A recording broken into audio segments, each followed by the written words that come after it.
Speaker, thank you very much, Mr. Speaker, for the guidance you have given us. We stand guided, Mr. Speaker.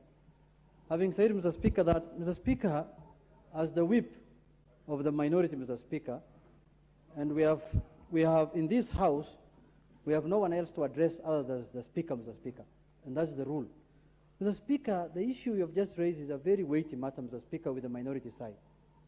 Mr. Speaker, you have put facts very clear, and we agree with you, that it is true speakers are sponsored by parties, Mr. Speaker. And Mr. Speaker, I remember in 2013, we sponsored Marende as the minority, and we were defeated in this House by Jubilee, Mr. Speaker. That time it was Jubilee coalition. But Mr. Speaker, also, recently, new development happened, Mr. Speaker. And you know, we're in the season of politics. Everyone has a constitutional right to join any political formation he wants. Mr. Speaker, in the last election, you were also sponsored by Jubilee Party. But Mr. Speaker, the records that are now available politically at the registrar of political parties is that you are the party leader of the Democratic Party, Mr. Speaker. And now that is not Jubilee that sponsored you, Mr. Speaker. And you have formed a coalition with Kenya Kwanza, Mr. Speaker, which is another formation outside Jubilee, Mr. Speaker. Mr. Speaker, we have never doubted your impartiality. That I can say it on record. We have never so far, until when we saw in a hotel in Karen, Mr. Speaker, signatures and ceremony happening, you signing as the party leader of the Democratic Party, Mr. Speaker, we started now feeling that surely we might not get a fair treatment in the House, Mr. Speaker. There might be no impartiality, Mr. Speaker. Mr. Speaker, you are a man who has so much fidelity to the Constitution. I can say that also without fear, because I have served under you or with you in this House for 10 years now, Mr. Speaker.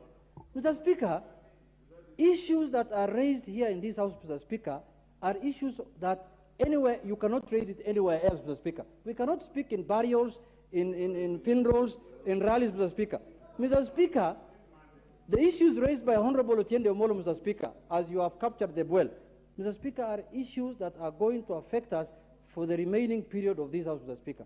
Mr. Speaker, if now you are the leader of the Democratic Party and a member of the Kenya Kwanza coalition, Mr. Speaker, and you are sponsored by Jubilee Party as the Speaker, Mr. Speaker, how are you going to balance those interests, Mr. Speaker? Because the people who are supporting you now and cheering you here, Mr. Speaker, are not even people of Jubilee, Mr. Speaker. These are UDA members, Mr. Speaker. These are Kenya Kwanza members, Mr. Speaker. These are the ones who are cheering you, Mr. Speaker. I don't know for what reason. Do they think that you are a speaker for now Kenya Kwanza? I don't know why Duale is so happy to when you are talking, Mr. Speaker. Mr. Speaker, it's in my view, Mr. Speaker, I have said, Mr. Speaker, and I am very happy that you've given us time to express and ventilate what we think, Mr. Speaker. Mr. Speaker, we want to continue the House being handled the way it has been handled for the last 9 years under your leadership, Mr. Speaker.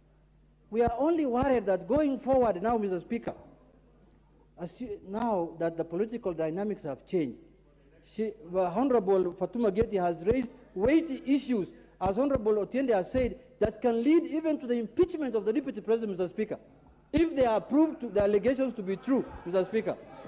Mr. Speaker, how do we feel? Are we safe in this House, Mr. Speaker, that we can continue conducting our business under, I am told, rumor has it that, Mr. Speaker, you're even being proposed to be the running mate of the Deputy President, Mr. Speaker. Rumor has it, Mr. Speaker. Rumor has it, Mr. Speaker. We support all that, Mr. Speaker. We have no problem with that, Mr. Speaker, honestly speaking. But, Mr. Speaker, this House must be impartial.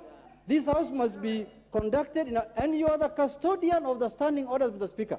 It is you who applies the standing orders in this House against us, Mr. Speaker. So, Mr. Speaker, I don't know now whether the rule of impartiality and fair, natural justice, fairness will be accorded to us